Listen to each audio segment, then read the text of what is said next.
আসসালামু আলাইকুম, সবাই কেমন আছেন? আমি আলহামদুলিল্লাহ ভালো আছি। এবার আমার কাছে আম ধরেনি। এই এক পাশে একটা ডালে 7 থেকে 8টা আম আছে।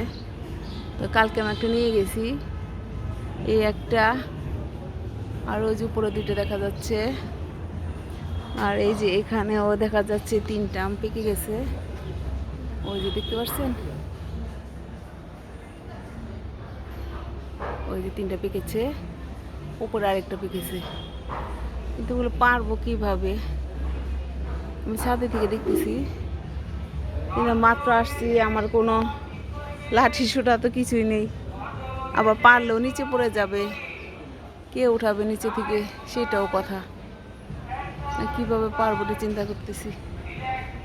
আম 3টা দেখে খুব সুন্দর লাগতেছে, কোনো লোক নেই, কাকে দিয়ে পারাবো? বা অন্তত একজন নিচে থাকা লাগবে। এতে কিছু কাপড় ধুয়ে দিলাম, ছাদে নেলে দিলাম।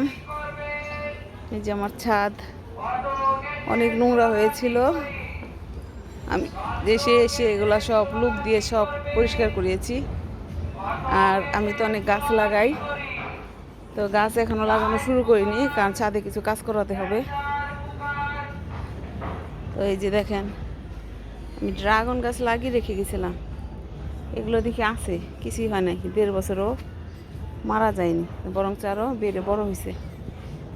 আর এটার মধ্যে আমি আদা লাগিয়েছিলাম, তো কালকে আমি পরিষ্কার করতে গিয়ে দেখি এই যে আদা, নতুন করে আদা হয়েছে, এই যে আরও গাছও হয়েছে, এই যে আরও গাছ, যেটা আদা গাছ, এই যে আদা, এই যে দেখেন আদা।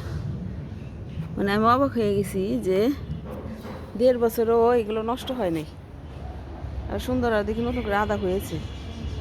যাই হোক, আল্লাহ চাইলে আমি আবার গাছ লাগানো শুরু করব। নিচে সিম গাছ লাগিয়েছি, মরিচ গাছ লাগিয়েছি।